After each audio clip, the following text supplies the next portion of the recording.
OCD हा असा एक मानसिक आजार आहे ज्यामध्ये तुम्हाला गोष्टी अशा प्रकारे फॉर्म होतात की you keep thinking of some things again and again, you keep doing certain actions again and again and again. ही गोष्ट इतक्या गंभीर स्वरूपानं गेली त्यावेळी तिनं निर्णय घेतला की आता सायकायट्रिस्टकडे जाणं गरजेचं आहे. You're more playing on ideas. So how these ideas are important in your life? खूप वेळ आलाय ज्यावेळी मी ठरवलं नाही, I am giving up, I am quitting at London Business School. Game changing experience. Absolutely game changing experience. Business हा हे क्षेत्र काय आहे आणि ते कशा प्रकारे आपल्याला इम्पॅक्ट डिलिव्हर करण्यासाठी लेव्हरेज करता येऊ शकतं. नमस्कार, मी प्रियदर्शनी हिंगे तुम्हा सगळ्यांचं स्वागत करते maxwoman मध्ये. गेल्या अनेक दिवसांपासून आपण मेंटल हेल्थ वर बोलतो आहोत आणि मेंटल हेल्थशी रिलेटेड वेगवेगळ्या गोष्टींवर प्रकाश टाकण्याचा आपला छोटासा प्रयत्न आपण करतो आहोत. त्याच निमित्ताने आज आपण आपल्या पाहुण्यांशी चर्चा करणार आहोत.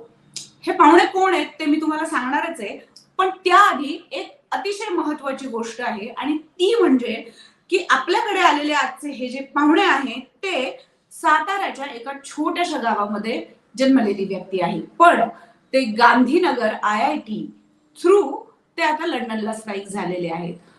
पण लंडनला स्थायिक होण्यासारखा तुम्ही म्हणाल की एवढं काही विशेष नाहीये, आता दर गेल्या बाजार कोणीतरी परदेशात जातं तर हे काही फार विशेष नाहीये. तर हे अगदी बरोबर आहे की परदेशात जाणं, तिथे स्थायिक होणं हे तसं काही आता विशेष नाहीये. पण आपले हे जे पाहुणे आहेत ते त्यांच्या शिक्षणाच्या कालावधीमध्ये OCD या रोगाशी झगडत होते. आता तो रोग म्हणजे काय, मग त्यांनी काय केलं आणि मग लंडनला जाण्यासाठी ते का तयार झाले, या सगळ्यांची प्रश्नांची उत्तरं देण्यासाठी मी आमंत्रित करते प्रसन्नजीत माने यांना. हॅलो प्रसन्नजीत, स्वागत आहे तुमचं maxwoman मध्ये. Hi Priyadarshini, thank you for having me. जसं मी आमच्या प्रेक्षकांना आता सांगितलं ज्या पद्धतीनं की प्रसन्नजीत माने सध्या लंडनला स्थायिक आहे. तर प्रसन्नजीत, साताऱ्याच्या एका छोट्याशा गावामध्ये जन्म होणं आणि आता लंडनला जाणं कसं वाटतंय? साताऱ्याच्या काय आठवणी आहेत तुझ्या? वेल मी सुरुवातीची 15-16 वर्ष I was born and brought up in Satara, right. And साताऱ्यातही एक संभाजीनगर गावाची एक ग्रामपंचायत आहे जी शहरापासून साधारण 2 किलोमीटर अंतरावर आहे. तिथं मी माझं मोस्ट ऑफ द बालपण मी तिथं व्यतीत केलं आणि मी एका माझी शाळा माझ्या घरापासून साधारण 15 पावलांच्या अंतरावर होती. सो इट्स मराठी असं नाव आता आहे. मज्जाच वाटेल ना 15 पावलं म्हटली की. भारत विद्या मंदिर सातारा नावाची एक मराठी शाळेत मी 10वी पर्यंत शिकलो आणि फार एक जेव्हा मी आता मागे बघतो फार हंबल, फार खडतर असं माझं ते अपब्रिंगिंग होतं. माझे वडील इंजिनियर होते आणि ते एका तुटपुंज्या पगारावर एका कंपनीत काम करत होते आणि त्यानंतर त्यांनी एक स्वतःची कंपनी चालू केलेली. आणि मला असं वाटतं की माझ्यातलं जे स्वतःचं असं व्यवसाय करण्याचं जे मुख्य मोटिव्हेशन आहे ते मला वाटतं माझ्या वडिलांकडून येतं. अनफॉर्च्युनेटली माझ्या वडिलांचं मी 14 वर्षाचा असताना निधन झालं. Just before I begin my 10th SSC. आणि तो एक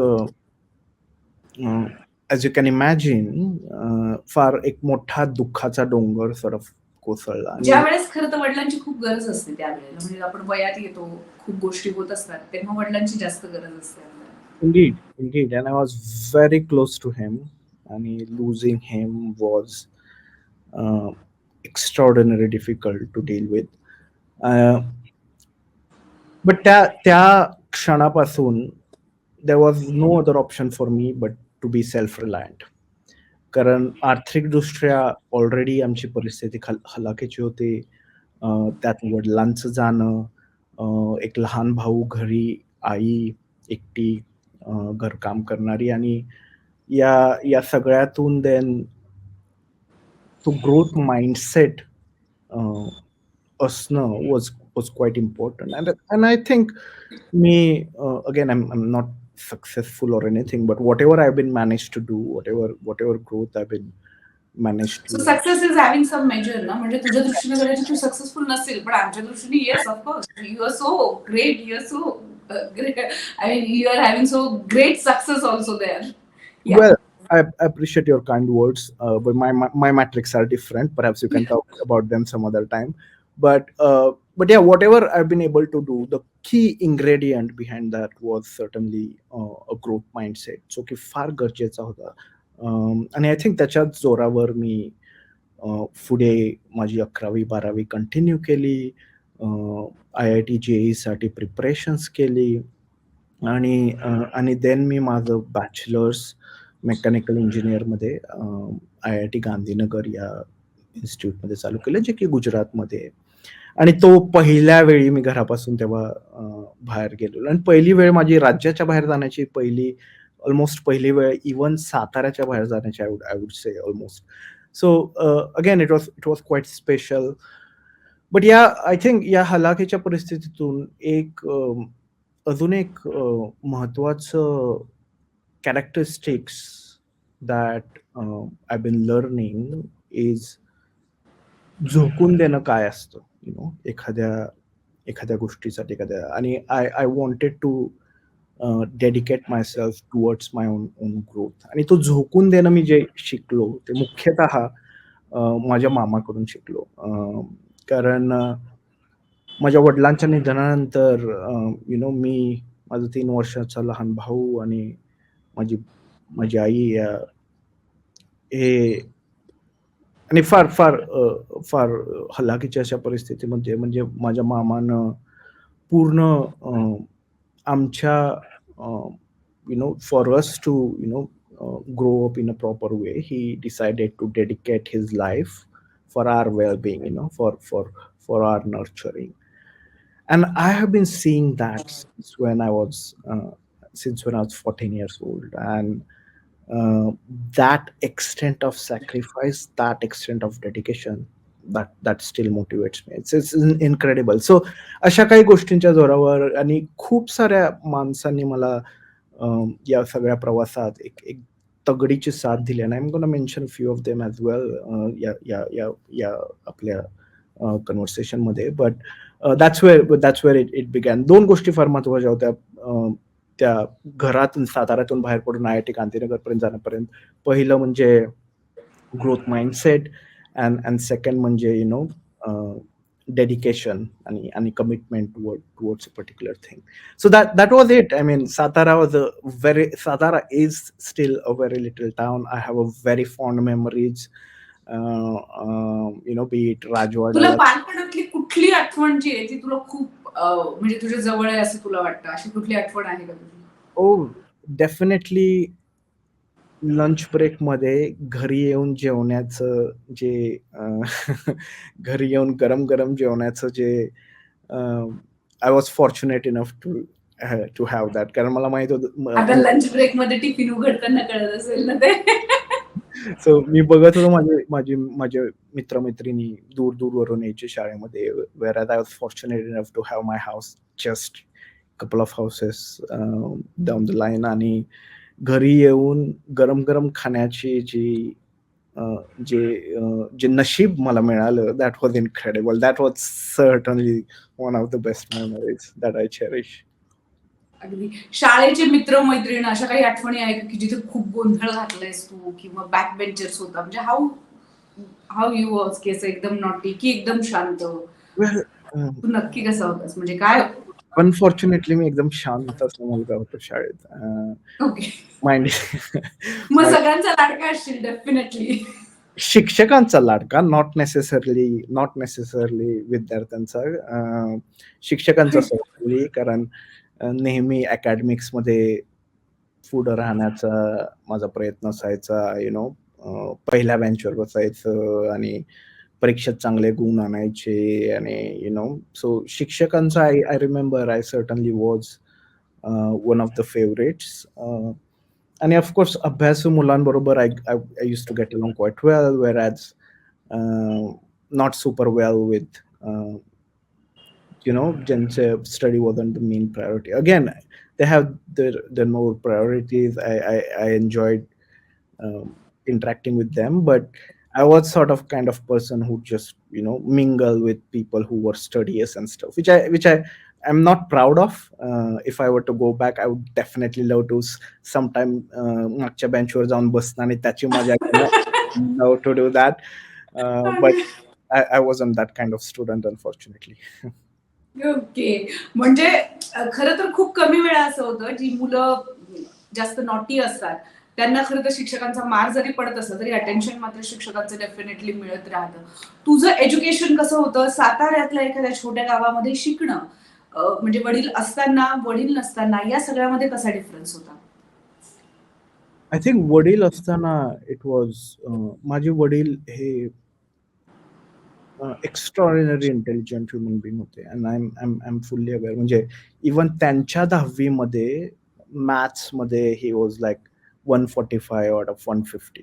that's what he had score. So he was exceptionally intelligent human being. आणि माझी गणिताकडची आवड किंवा विज्ञानाकडची आवड ही त्यामुळं माझी डेव्हलप झाली. वडिलांच्या जाण्यानंतर नक्कीच एक पोकळी निर्माण झालेली, ज्याच्याबरोबर मी माझ्या शाळेतल्या गोष्टी डिस्कस करू किंवा एखादं गणित आम्ही एकत्र सॉल्व्ह करू and so on and so forth. But हळूहळू मला नाईलाजानं त्याची सवय लागवावी लागली. So and that's where being self reliant आणि त्या सगळ्या गोष्टी देन हळूहळू they started coming into the picture. But certainly I do enjoy it, and I still cherish my memories when I used to discuss maths with my dad. Certainly some of memorable moments from my life, I think. आणि वडील गेल्याच्या नंतर हे सगळं preparation करत असताना मला असं वाटतं गांधीनगरला जाणं आणि साताऱ्याच्या बाहेर पडणं हा किती महत्वाचा टप्पा होता. IIT करावं असं तुला का वाटलं? त्यासाठी मामाने गाईड केलं, शिक्षकांनी गाईड केलं? अगेन IIT आणि in fact London business school जिथं मी शिकलो IIT नंतर, या दोन्ही इन्स्टिट्यूटचं माझं पहिलं इंट्रोडक्शन मला माझ्या वडिलांकडून मिळालेलं. आणि त्यामुळं वडील गेल्यानंतर 11वी-12वीत माझं एकच ध्येय होतं, मला IIT मध्ये जायचं. राईट. कारण तुला मला माहिती होतं का की IIT म्हणजे काय नक्की? हे तरी माहिती होतं का? माझ्या वडिलांनी थोडं सांगितलेलं की IITs are the best institutes. आणि माझे वडील म्हटलेले आहे की मी तुझ्यावर प्रेशर टाकत नाहीये, बट जर तिथं शिकता आलं तर that would be really great.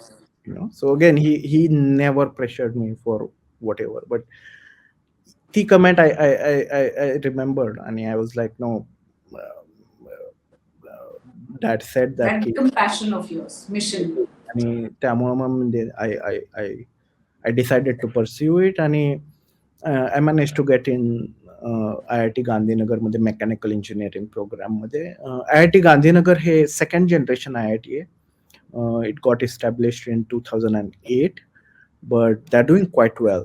So second generation असूनही they are now building themselves exceptionally well. So yeah, that was kind of my transition from Satara to IIT Gandhinagar.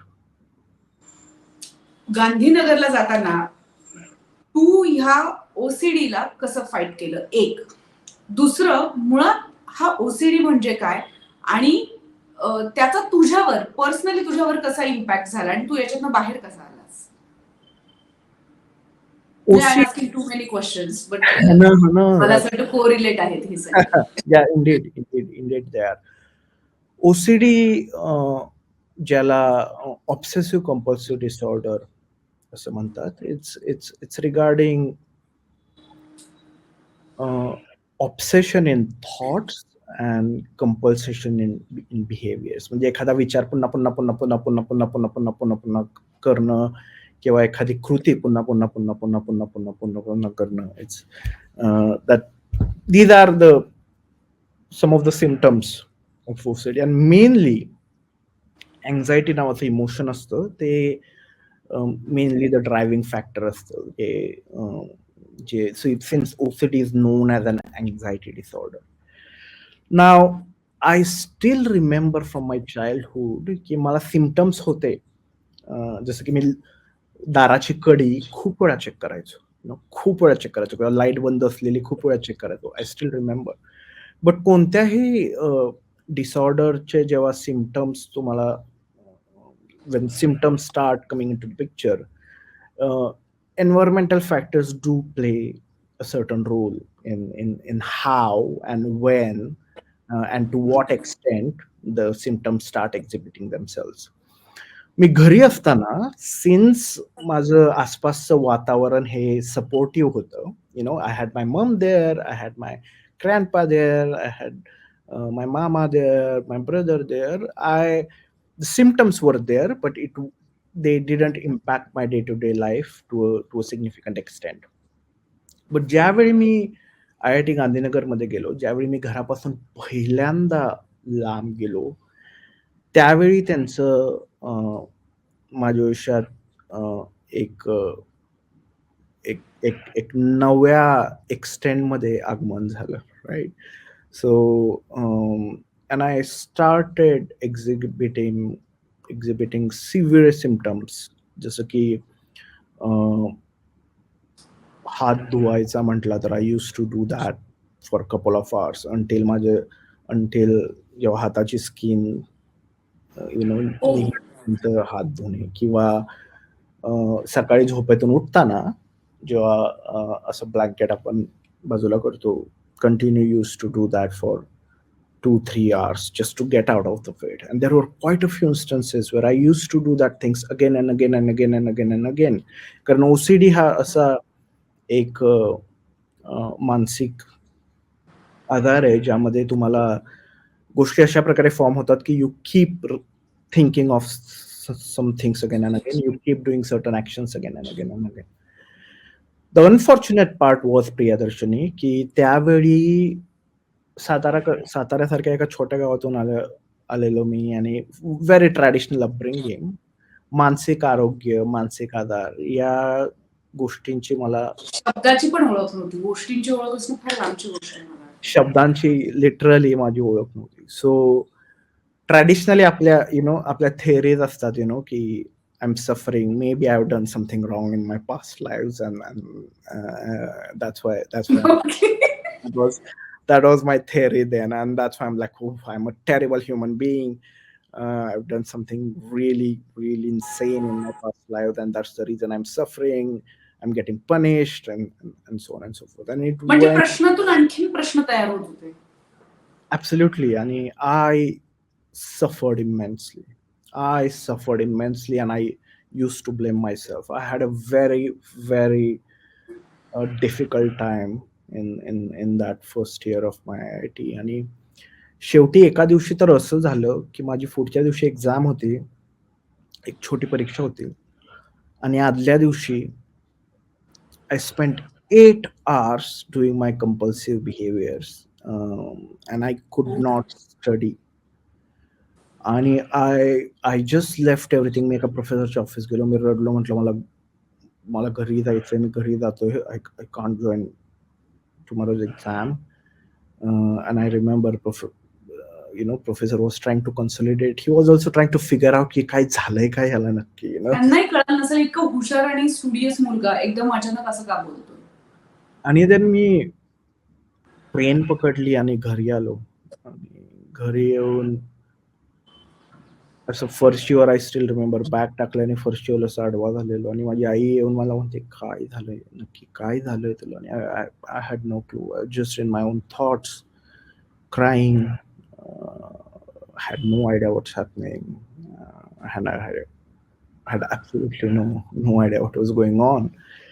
आणि तोपर्यंत माझ्या आईनं, कारण तोपर्यंत again there were symptoms and my mum was saying that I was struggling. She did try quite a few things to do to help me with it, but at that point in time she realized that okay, something is seriously not right, and that's when she decided to take me to a psychiatrist.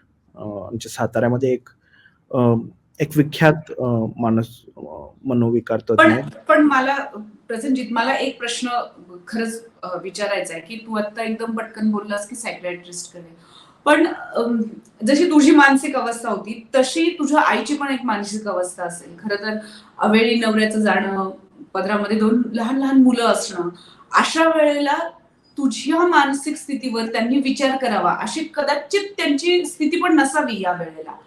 तर आता आई याविषयी बोलते का? किंवा नक्की त्यावेळेला म्हणजे ते कसं हँडल केलं त्यांनी? हे खूप महत्वाचं मला याच्यासाठी वाटतं, की बऱ्याचदा असं होतं, की घरातल्या प्रत्येकाची स्थिती खूप विचित्र असते. खूप पॅनिक असते. पण एकाची स्थिती दुसऱ्याने समजून घ्यायला एकतरी किमान ओके पोझिशनमध्ये असायला हवा. So here what your Maugham does, की अरे हां, ठीक आहे म्हणजे he is not okay. So next step काय, की आपण यांच्याकडे जाऊया. सायकियाट्रिस्टकडे जाणं मला असं वाटतं, की त्या काळामध्ये पण खूप मोठी गोष्ट असू शकेल. तो निर्णय त्यांनी घेणं हे पण एक खूप मोठं मला असं वाटतं पाऊल आहे. पण आई आता याच्याबद्दल बोलते का, की जेव्हा तू आता मला सांगत होतास माझ्या डोळ्यातही एकदम पाणी आलं, की ज्याच्यासाठी आपण सगळा जीव एकवटतो आणि ते मागं टाकून आपण परत येतो for no reason, for no reasons, आणि मग आपण आपल्याला ब्लेम करत राहतो. त्या ठिकाणी आई पण मला असं वाटतं, की खूप हे झाली असेल, की अरे म्हणजे सगळं ओके ना, व्हॉट्स द प्रॉब्लेम? पण त्यांनी खूप वेगळा विचार केला. तर या सगळ्याबद्दल आई आता बोलते का? तर नक्की काय बोलते आणि त्या सिच्युएशनला त्यांनी कसं हँडल केलं? सायकियाट्रिस्टकडे जाण्याचा त्यांचा निर्णय होता, की बाकी कोणी सजेस्ट केलं or something happen? I still don't know how my mom managed that. I mean, she uh, uh, I think she's incredibly strong woman. I mean, तुम्ही असं बघितलं तर एक फार साध्या अशा साडीमध्ये असे असं हे असतं. बट आय थिंक त्यावेळी ॲज यू राईटली डिस्क्राइब्ड, नवऱ्याचं जाणं तेही सच with 2 kids, it was very difficult for her. So although there were 2 parts when I left my home. I mean, she was extremely sad I was leaving for the first time, leaving her, but at the same time she was content that I was leaving to pursue my dream, what I wanted to do.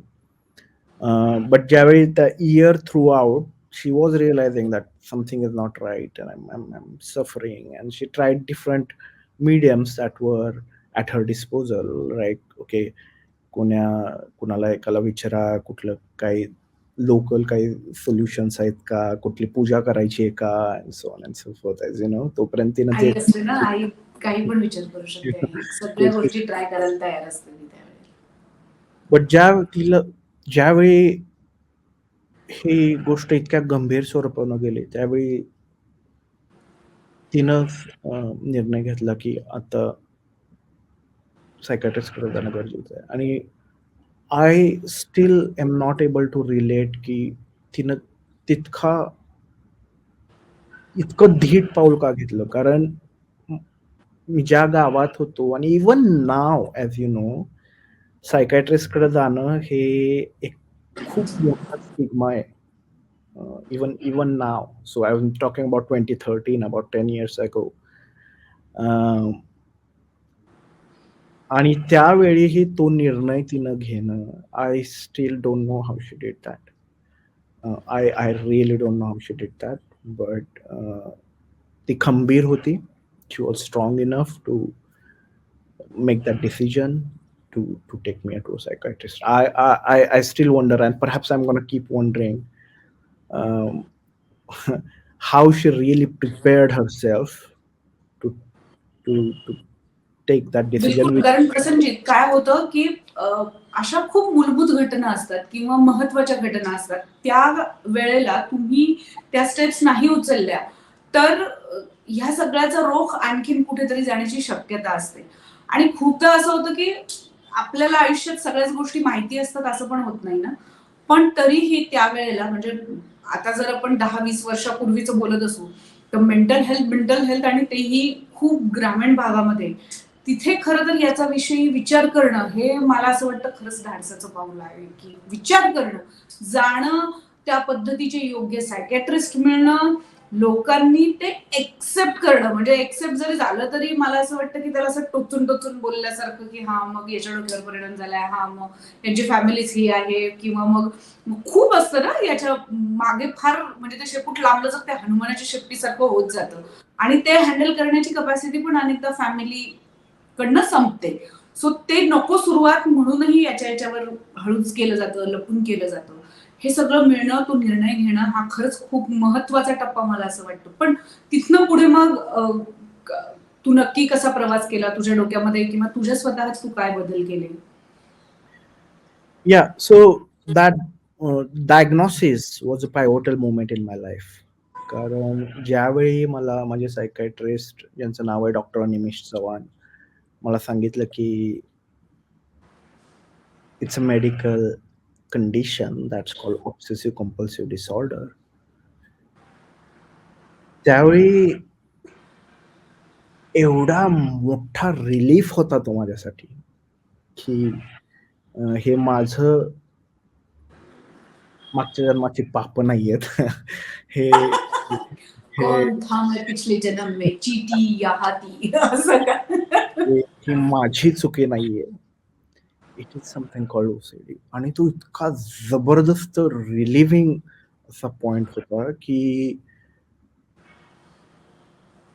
I started realizing quite a few other other side of my existence, because त्या वेळी मी लिहिणं चालू केलं. I started writing. Again, me for us, of course, I'm a very amateur writer, so to speak. I do love writing, आणि मी काही त्यावेळी I still remember. It's a way of expression also, no? It doesn't Indeed, matter you publish it or not. indeed, it's a way of a spontaneous sort of expression, and that relief made me, write a lot of things. आणि त्याच दरम्यान माझ्या सायकायट्रिस्टने मला एक पुस्तक वाचण्याचं सल्ला दिलेला. आणि I believe that has been the game changing movement.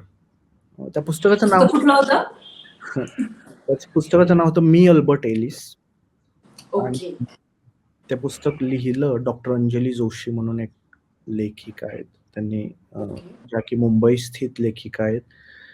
आणि she has been my mentor, so I'm gonna tell that story as well, ki how Oh, so managed to. there are lots of people in your life. So मी Albert Ellis या पुस्तकानं, Albert Ellis एक मानसोपचार तज्ञ होते. सध्या cognitive behavioural therapy नावाचं एक स्कूल ऑफ सायकोथेरपी आहे, जे की arguably the most effective form of psychotherapy त्याला मानलं जातं. बट त्याचं एक मूलभूत स्वरूप जे होतं, ज्याचं नाव आहे रॅशनल इमोटिव्ह बिहेवियरल थेरपी, विवेकनिष्ठ मानसोपचारशास्त्र असं त्याचं म्हणणं होतं. त्याची that was founded by Albert Ellis. आणि मी अल्बर्ट एलिस ही मराठीतून त्यांची ऑटोबायोग्राफिकल नोवेल अशी डॉक्टर अंजली जोशींनी लिहिलेली. आणि त्या पुस्तकातून मला आपले विचार, आपल्या भावना, आपलं बिहेवियर, वर्तन ह्या कशा एकमेकांशी रिलेटेड असतात, त्याचं डायनामिक्स काय असतं, how do they work, how they are related to each other, याचं एक खूप एक सविस्तर असं मला स्पष्टीकरण मिळणं चालू केलं. And as someone who has always been very attentive to details, that started generating my curiosity. So I started reading more and more about rational emotive behavioral therapy, reading more and more about psychology, reading more and more about cognitive psychology. आणि fortunately माझ्या IIT मध्ये cognitive सायन्सचं डिपार्टमेंटही आहे. So मी माझ्या mechanical engineering course बरोबर मी cognitive सायन्सचे course करणं पण चालू केलं, कारण मला यामध्ये खूप आवड निर्माण झाली, मला शिकण्याची इच्छा निर्माण झाली, and so on and so fourth. त्याच दरम्यान मी डॉक्टर अंजली जोशींना एक इलेक्ट्रॉनिक पत्र लिहिलं. ओके. मी म्हटलं की असं आहे, असं मला तुमच्या पुस्तकाबद्दल मला सांगितलं, आणि मला काही प्रश्न आहेत आणि मला तुम्हाला भेटण्याची फार इच्छा आहे. पण लिहिताना तुला म्हणजे तुझ्या डोक्यात असं होतं का, की म्हणजे मी पण लहानपणी हे असले प्रयोग केलेले आहेत टू बी व्हेरी फ्रँक. पण त्यांनी नोटीस करणं किंवा लिहितानाच आपल्याला असं वाटतं, की ठीक आहे ट्राय तर करतो. म्हणजे भेटतील, नाही भेटतील, बोलतील, न बोलतील. तर असं काही होतं तुझ्या डोक्यात लिहिताना? आय थिंक त्यावेळी माझं आय बिलीव्ह माझा रिस्क अपेटाइट और willingness to try out things despite whether they turn out in your favor or not, it was there, always there. So of course I very much wanted her to write back to me, but I was not very optimistic, कारण usually त्या पॉइंटला माझं असं म्हणणं होतं की may be लोक she is such well big known one. Person आणि she wouldn't even notice my email and stuff, but माझा ॲटिट्यूड होता की I am gonna at least try, let me try, whatever happens we'll see, we'll deal with that, I'm gonna try, that's what I can do and I'm gonna do that. So मी ते पत्र पाठवलं. 2 दिवसानंतर मला त्यांचं उत्तर आलं पत्राला आणि मला भेटीची वेळ मिळाली त्यांची, राइट. आणि त्या ॲक्चुअली त्यावेळी मी मुंबईतच होतो आणि मी कारण मी 1 सेमेस्टर ब्रेकवर होतो. त्यामुळे मी माझा कोर्स वर्क कंप्लीट करण्यासाठी माझं समर सेमेस्टर मी आय-आय-टी बॉम्बेमध्ये रजिस्टर केलेली आणि त्यामुळे मी मुंबईतच होतो. आणि मी त्यांना जाऊन भेटलो. It's a very memorable day of my life. आणि she has been my mentor since then. I had questions then. She answered. I went back, thought more, studied more, had further question. I went back again, met her, asked those questions, आणि ती series चालू झाली. So I started meeting her every 3-4 months. ज्यावेळी माझी semester घरी जायचो, त्यावेळी घरी जायच्या आधी मुंबईमध्ये थांबायचं. एक भेट अंजली मॅमची नक्की, आणि नंतर त्या भेटीनंतर मी घरी जायचो. सो असं माझं ते चालू झालं then routine. And again she has been my mentor since that. She then went on writing a few more incredible books आणि त्या सध्या वेलिंकर इन्स्टिट्यूट ऑफ मॅनेजमेंट जे तिथं त्या प्रोफेसर आहेत आणि ॲट द सेम टाइम त्या लेखिकाही आहेत. शी इज इन्क्रेडिबल रायटर आणि extraordinary counseling psychologist. So I've been fortunate enough to get her answer. I've been fortunate enough to have her in my life since 2013 as my mentor. आणि जो काही माझा प्रवास झालाय, खूप अशा वेळी अशा आल्या प्रियदर्शिनी, ज्यामध्ये I was thinking of giving up, की मला नाही जमत आहे ओसीडी आणि माझा आय-आय-टी मॅनेज करणं. कारण आय-आय-टीचा अभ्यासक्रम सोपा अभ्यासक्रम नसतो, right? It's it's quite difficult. आणि माझं ओसीडी मॅनेज करणं, या गोष्टींबद्दल शिकणं, त्या गोष्टी इम्प्लिमेंट करणं आणि त्याचबरोबर हा अभ्यास करणं, खूप वेळ आलाय ज्यावेळी मी ठरवलं नाही, I am giving up, I am quitting. But the reason I didn't is certainly Dr. Anjali Joshi. So I'm forever grateful to her for the role she played in my life. But yeah, that was kind of journey where I started really building interest in psychology, building interest in mental health. मी एक इनिशिएटिव्हही चालू केलेलं आहे IIT मध्ये, ज्याला मला एक funding मिळालेलं. Indira foundation नावाचं फाउंडेशन आहे US स्थित. आणि त्यांनी काही फंडिंग अवेलेबल केलेले वेगवेगळ्या इनिशिएटिव्हसाठी. And I still remember there were pitches, almost if not all other pitches were with regards to something related to tech, as it was a tech institute. Whereas I presented a mental health initiative की आपण काहीतरी mental health related करूया. Fortunately, I was one of the, I think, 4 ideas that got funded out of quite a few of them. And I started that initiative there to start raising awareness, and I started becoming more and more passionate about this field. And so म्हणजे आपल्या आयडियाजला appreciate मिळणं किंवा आपण जे म्हणतोय त्या प्रश्नांना उत्तर मिळणं हे पण खरं तर फार महत्वाचं आहे असं तुझ्या बोलण्यातनं खरं तर समोर येतं. म्हणजे जिथे ज्या ग्रामीण भागामध्ये मेंटल हेल्थ नावाचा विषय नाही, तिथे आई हा डिसिजन घेते की आपण डॉक्टरांकडे जाऊया. पुढे जाऊन तुला या पद्धतीचे मेंटॉर मिळणं की जे तुला तुझ्या प्रश्नांची उत्तरं देत तुझ्या भाषेमध्ये देत सो तुला ते समजावून घेऊन मुळे मला असं वाटतं तो गिल्ट जो आहे तो ऑटोमॅटिक कमी झाला आणि ह्या सगळ्या गोष्टी आपण जिथे म्हणू की ऍडजस्ट करणं आपण ज्याला म्हणतोय ते सगळं तुला करणं शक्य झालं. हे कितीही छान वाटत असलं तरी IIT सारखा अतिशय अवघड अभ्यासक्रम आपल्याला ज्याला खरं तर म्हणता येऊ शकतो, कारण असाच अभ्यास करताना मुलांना या सगळ्याचा स्ट्रेस येतो. हे करत असताना मग तुझ्या आजाराशी तू कसा सामना केलास आणि अभ्यास कसा केलास, हे हँडल कसं केलंस तू? Well, I must acknowledge that it was a very difficult battle. हे एक खूप अवघड युद्ध होतं. आणि जसं की म्हटलं, वेळोवेळी there were instances I was about to give up. But the person who stood by me, supported me, was my mentor. So I was really fortunate to have such an exceptional psychologist who was supporting me in the journey. So how did I manage this? Well, first of all, the coursework आणि माझ्या आजाराबद्दल deal करणं या गोष्टी simultaneously मला manage करायला शिकाव्या लागल्या.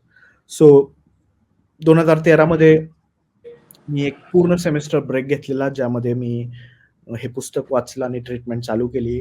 आणि त्यानंतर मी कसं चालू केलं की रेग्युलर जो कोर्स लोड असायचा, इट्स क्वाईट इंटेन्स सेमेस्टरमध्ये कोर्स लोड. सो माझा अप्रोच असा होता की तो थोडा कमी कमी कोर्स लोड घ्यायचा, so that I can do that course work some justice to that course as well as माझं अगेन OCDची डील करणं आणि so on and so fourth.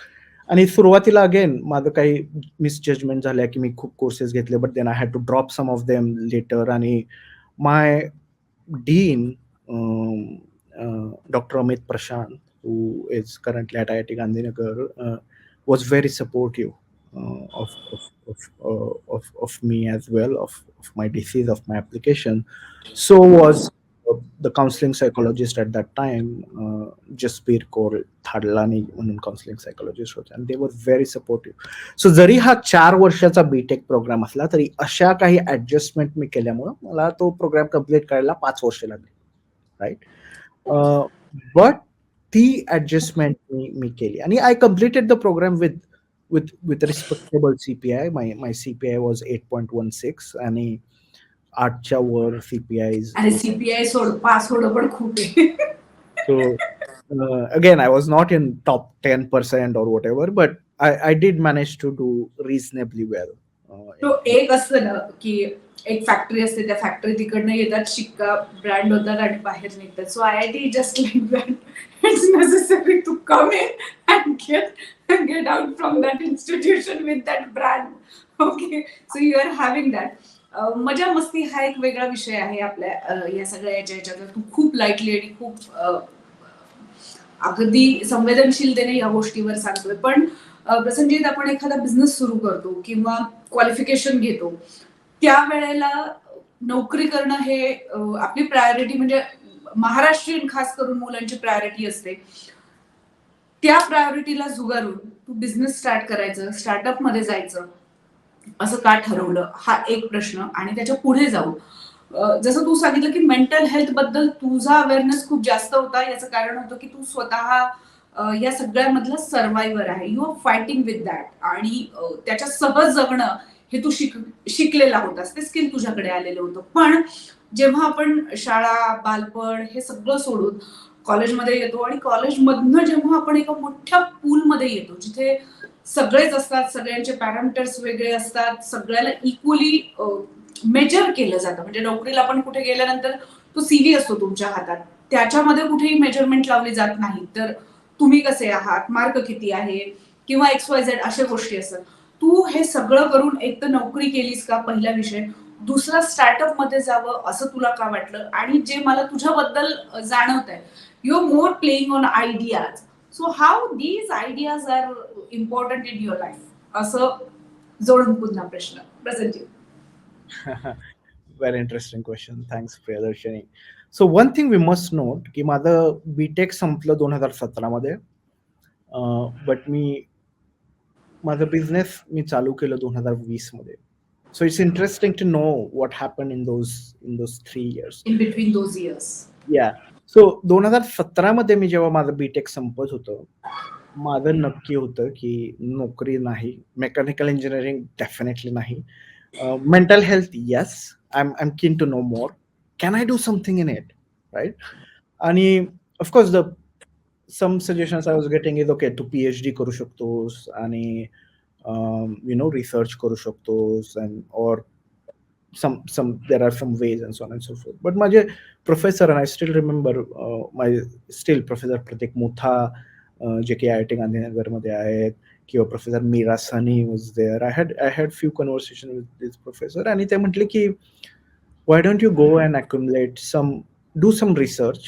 त्यावेळी भारतात ती ज्युनियर रिसर्च फेलोशिप असं म्हणतात. सो ते म्हटले की institute such as Indian institute of science किंवा निमहॅन्समध्ये जर तुला काही मिळालं, तर ते रिसर्च करताना म्हणजे तुला कळेल की तुझी नक्की आवड कशात आहे. म्हणजे मेंटल हेल्थ हे म्हटलं तरी खूप वास्ट असं फील्ड आहे, की नक्की कुठल्या पार्टमध्ये तुझी आवड आहे, हे जर तुला बघायचं असेल, तर कदाचित एखादं वर्ष तू जर थोडं रिसर्च करून बघ, काय तुला वाटतंय? वेदर तुला पी-एच-डीच करायची आहे, की अजून काही वेगळा मार्ग आहे? So before signing up to PhD, why don't you do that?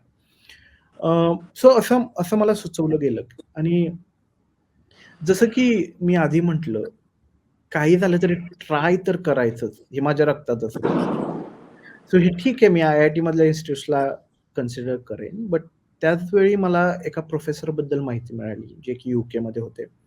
ज्यांनी युनिव्हर्सिटी ऑफ केम्ब्रिज, जी की one of the top universities in the world, तिथून त्यांनी पी-एच-डी केलं. त्या प्रोफेसरांचं नाव होतं प्रोफेसर भीष्मादेव चक्रवर्ती. आणि professor Bhishmadev Chakravarti, Bhishma is how is known to people know who know him. Bhishma त्यावेळी एका कॉन्फरन्स टॉकसाठी आय-आय-टी गांधीनगरमध्ये आलेले. राइट? त्यावेळी मला भीष्मा आणि त्यांच्या कामाबद्दल कळालेलं. सो मी शेवटच्या वर्षाचा असताना मी बाहेरील काही अपॉर्च्युनिटी बघत होतो. सम कुठल्या जबरदस्त रिसर्च कुठं होतंय, कुठल्या लॅब जबरदस्त आहेत, तेही माझं थोडं रिसर्च चालू होतं. आणि त्याच दरम्यान मी भीष्माला अगेन एक पत्र लिहिलं, की असं-असं आहे. मी आय-आय-टीतून ग्रॅज्युएट होतोय. मला ओसीडी आहे आणि मी शिकतोय, पण मला मेंटल हेल्थमध्ये जायचंय. मी आय-आय-टीत इंजिनिअरिंग केलं, बट मला मेंटल हेल्थमध्ये खूप इंटरेस्ट आहे.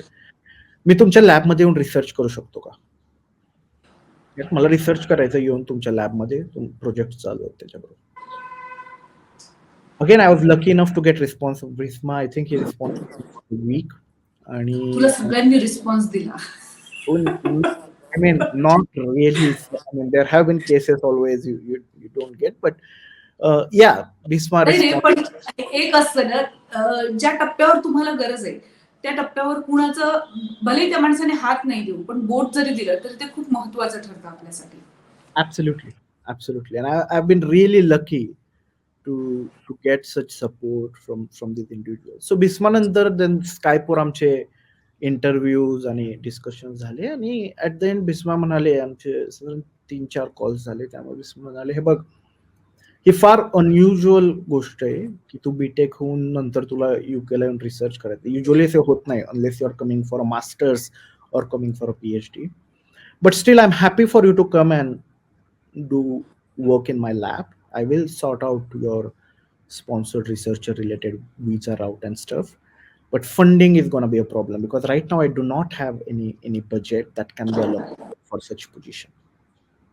So that's the response I got. Again, he was very kind and considerate to be even allow me to consider and be there. But he said, if you somehow manage to get funding, I'm happy to have you here in my lab. So again, it was in a way to me, again, coming from such a humble upbringing, I have absolutely no way to be able to fund such a visit, such expenses. कारण त्यावेळी मी एकदा विमानातही बसलो नव्हतो. Forget about any other thing. I haven't been to any other states other than Maharashtra आणि गुजरात. कारण महाराष्ट्रात जिथं माझा जन्म झाला सातारा आणि गुजरात जिथं मी शिकलो त्या 2 शहराच्या बाहेरही मी गेलो नव्हतो. बट त्यावेळी एक खूप एक्स्ट्राऑर्डिनरी गोष्ट घडली. माझ्या मेंटर डॉक्टर अंजली जोशींना याबद्दल कळालं आणि त्यांनी त्यांच्या फ्रेंड सर्कलमधले एक व्यक्ती, ज्यांचं नाव आहे केदार वजे, केव्हा नावाचं फ्रेग्रान्सेस केळकर ग्रुप, ज्याचं एस केळकर ग्रुप आणि कंपनी नावाचं त्यांचं पहिलं नाव होतं, आता ते केव्हा म्हणून ओळखले जातात. हे की फ्रॅग्रान्सेस आणि वगैरे या स्पेसमध्ये ठाण्यामध्ये त्यांचं हेडक्वार्टर्स आहेत, but they are multinational business. तर त्या केव्हा ग्रुपचे कार्यकारी संचालक केदार वजे यांना माझ्या स्टोरीबद्दल कळालं आणि त्यांनी मला भेटीसाठी निमंत्रित केलं मुंबईला. आणि की मला मला बोलायचं होतं, कॅन यू त्यांच्या assistant reach out to me and said can you come and come to Mumbai and have a discussion with Kedar. He wants to speak to you. So I traveled from Gandhinagar to Mumbai just for this meet. आणि मी गेलो. We had half an hour discussion ज्यामध्ये Kedar asked my background, why I want to do this, what really I want to pursue and so on and so forth. आणि त्या डिस्कशनच्या शेवटी म्हटले, okay, I'm gonna fund your visit. Part of it I'm gonna give it as a scholarship for you, and part of it you have to do some project for my company, right? Which I was very keen on doing because it was with related to neuroscience आणि olfaction, म्हणजे आपलं okay. वास आणि त्याचं neuroscience, how does that work, त्याबद्दल एक थोडं मला रिव्ह्यू करायचं होतं. आणि he said that. I think Kedar Wadhe offering me that support has been the pivotal moment. कारण जर तो सपोर्ट नसता तर I wasn't able to travel, of course. So Kedar Wadhe आणि केव्हा I'm forever grateful for that financial support that he provided. आणि त्याच्या जोरावर मी देन UK मध्ये आलो. आणि ज्यावेळी मी ती जर्नी केली मुंबई ते लंडन, तो जस्ट माझा पहिली वेळ नव्हती माझी भारताबाहेर जाण्याची. विमानामध्ये बसायची माझी ती पहिली वेळ होती, राईट. 2017 मध्ये. So very special moment. But या 2017 मध्ये मी UK मध्ये आलो. 2017 ते 2019 मी बिस्माच्या रिसर्च लॅबमध्ये काम करत होतो. म्हणजे मेंटल हेल्थ रिसर्च काय असतं, वेगवेगळे इंटरव्हेन्शन्स कसे असतात, डिजिटल इंटरव्हेन्शन्स काय करू शकतात, कसा बदल आणू शकतात. कारण सगळ्यात मोठा प्रॉब्लेम मला दिसत होता की सप्लाय डिमांड इश्यू, की खूप कमी लोक सफर होत आहेत, बट इतके सायकोलॉजिस्ट अवेलेबल नाही आहेत आपल्याकडे. सो त्यामुळे डिजिटल सोल्युशन्स बदल घडवून आणण्याची एक एक्स्ट्रॉर्डिनरी क्षमता आहे, ते मला त्या 2 वर्षामध्ये कळत गेलं. पण त्या 2 वर्षात अजून एक गोष्ट मला रिअलाइज झाली, प्रियदर्शनी, की may B PhD is not my thing. I was realizing that perhaps I can do more impact leveraging my people's skills, right? आणि त्या फर्दर डेव्हलप करण्यासाठी मी कमर्शियल बिझनेस राऊट एक्सप्लोर करायचं ठरवलं. आणि त्यामध्ये देन मी एक institute, again I had heard from my dad, माझ्या वडिलांकडून ऐकलेलं होतं, लंडन बिझनेस स्कूल. आणि लंडन बिझनेस स्कूल एक वर्षाचं मास्टर्स ऑफर करत होतं at the intersection of data science, machine learning and business management, ज्याचं नाव होतं MSc अनालिटिक्स अँड मॅनेजमेंट. आणि मी अप्लाय केलं त्या कोर्ससाठी. प्रियदर्शनी, मी इतका डेडिकेटेड होतो की मी फक्त LBS ला अप्लाय केलं, कारण I always strive for the best. I mean not that I am proud of it, कारण युजली इट्स हेल्दी अप्रोच की मल्टिपल ऍप्लिकेशन्स करा and then you will get one of them. But माझ्याबद्दल तसं नव्हतं. जर खाईन तर तुपाशी, नाही तर उपाशी. सातारी म्हणा.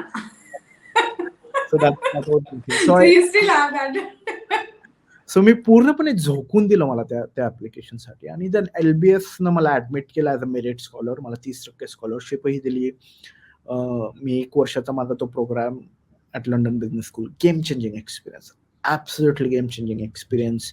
I did so many things in that 1 years. मी स्टुडंट असोसिएशन इलेक्शन जिंकलं, कामं केली लोकांसाठी, अजून नेटवर्क बिल्ड करणं चालू केलं. बिझनेस हे क्षेत्र काय आहे आणि ते कशा प्रकारे आपल्याला इम्पॅक्ट डिलिव्हर करण्यासाठी लेव्हरेज करता येऊ शकतं, याचं इंट्रोडक्शन मला LBS न दिलं. So that 1 year at LBS really laid a foundation for my further journey. आणि त्यावेळी मी ठरवलं की yes, now I have had now personal experience, जे काय होतं, I have had now research experience थोडासा, आणि आता बिझनेस मधलं एक प्राथमिक ट्रेनिंग मी घेतलंय. मला आता स्वतःच चालू करायचं. So okay. तो पॉइंट होता, so it wasn't just right after my bachelors mental health startup चालू करणं, बट त्यामध्ये तो रिसर्च करणं, देन LBS मध्ये येऊन ते एक मूलभूत ट्रेनिंग घेणं आणि देन चालू करणं, तो त्यामध्ये त्या काळातला प्रवास होता प्रियदर्शन. अगदीच. आपण थोडंसं आपल्या मुलाखतीच्या शेवटच्या टप्प्याकडे आलेलो आहोत. संजित, खूप गोष्टी बघितल्यात आपण. बऱ्याचशा गोष्टी मला असं वाटतं नव्याने मलाही जाणवलेल्या आहेत याच्या ह्याच्यामध्ये. पण एक गोष्ट अतिशय महत्वाची आहे आणि ती म्हणते, आज तू जे काही मेंटल हेल्थ रिलेटेड ॲप तयार केलेले आहेत, so it's not a business. म्हणजे still it is a startup, but ते प्रिस्क्रिप्शन म्हणून वापरलं जातं. मला वाटतं की आपण मुलाखतीच्या शेवटच्या टप्प्यामध्ये आलेलो आहोत. तर एक तुझे फ्युचर प्लॅन्स आणि दुसरं म्हणजे ह्या स्टार्टअपला कसं घेऊन जायचंय आणि त्याला नक्की तुला कुठे घेऊन जायचं आहे आणि आता तो स्टार्टअप कुठल्या पोझिशनला आहे? सो आता आम्ही आमच्या 3ऱ्या वर्षामध्ये आहोत आणि again it's a very very early stage company. जसं की मी तुम्हाला सांगितलेलं, we are regulated in the UK, so we are software as a medical device. आणि आम्ही प्रत्येक डिसऑर्डरसाठी, जसं की आमच्या ॲपमध्ये आत्ता आम्ही जे ॲप बनवलंय ते मेनली जनरलाइज अँक्झायटी डिसऑर्डर नावाची कंडिशन, त्याच्यासाठी ती एक थेरप्युटिक डिलिव्हरी ती लोक वापरू शकतात in a self guided manner. आम्हाला अशाच पाथवेज बिल्ड करायचे आहेत वेगवेगळ्या डिसऑर्डरसाठी, जसं की ऑब्सेसिव्ह कंपल्सिव्ह डिसऑर्डर, जे की आम्ही सुरुवातीला बिल्ड केलं, which is there. Depression is the next one that we want to develop in. आणि अजूनही बरेच DSM रिकॉग्नाइज डिसऑर्डर आहे, जसं की eating disorders and so on and so forth. तर आम्हाला अशा स्ट्रीम्स बिल्ड करायच्यात आमच्या ॲपमध्ये पुढे जाताना. आणि at the same time our ambition is की ही जर्नी वेगवेगळ्या भाषांमध्येही अवेलेबल करून देणं. कारण माझी पहिली भाषा प्रियदर्शनी इज मराठी आहे. थेरपी पहिल्या भाषेतून घेणं इज वे डिफरंट दॅन थेरपीस दुसऱ्या किंवा तिसऱ्या भाषेतून घेणं, राईट? आणि त्यामुळंच या वेगवेगळ्या कंडिशनचे ट्रीटमेंट अवेलेबल करण्याबरोबरच वेगवेगळ्या भाषांमध्येही उपलब्ध करून देणं, हेही आम्हाला यामध्ये करायचं आहे. आणि हे सगळं करत असताना, जसं की प्रियदर्शनी तुम्ही बघतच असाल, ChatGPT आणि जनरेटिव्ह AI याचं फार फार वेगानं टेक्नॉलॉजिकल डेव्हलपमेंट होत आहे. या डेव्हलपमेंटचाही आपण कशा प्रकारे रिस्पॉन्सिबली यूज करू शकतो या थेरपेटिक डिलिव्हरीसाठी. कारण मेंटल हेल्थ केअर, स्पेशली आपण जेव्हा डिसऑर्डर्स बद्दल बोलत असतो, हा फार sensitive area. This field needs to be navigated with immense caution आणि care. But at the same time we do want to leverage जे काही टेक्नॉलॉजिकल ॲडव्हान्समेंट होत आहेत, त्यातून जे काही अजून सोपे किंवा अजून एन्हान्स डिलिव्हरी कशी करता येऊ शकते, त्याबद्दलही काही ऑप्शन्स अवेलेबल होत आहेत. सो ते ऑप्शन यूज करूनही थोडं अजून जास्त इफेक्टिव्ह बनवणं थेरपेटिक डिलिव्हरी थ्रू ॲप सुरू, हे आमचं, हा मानस आहे आमचा पुढे जाण्यासाठी. जसं की मी म्हटलं, आम्ही व्हेरी अर्ली स्टेज, आम्ही 3ऱ्या वर्षात पदार्पण करतोय. आम्ही जस्ट आमचं रिव्हेन्यू जनरेशन चालू केलंय UKमध्ये. आणि आमची एक छोटी टीम आहे, आमचं एक बोर्ड ऑफ डिरेक्टर्स आहे, आमचे शेअर होल्डर्स आहेत. आणि हळूहळू आता आम्ही आमच्या पुढच्या स्टेजला आम्ही हळूहळू आमचं आम्ही तिकडं वाटचाल आमची चालू आहे.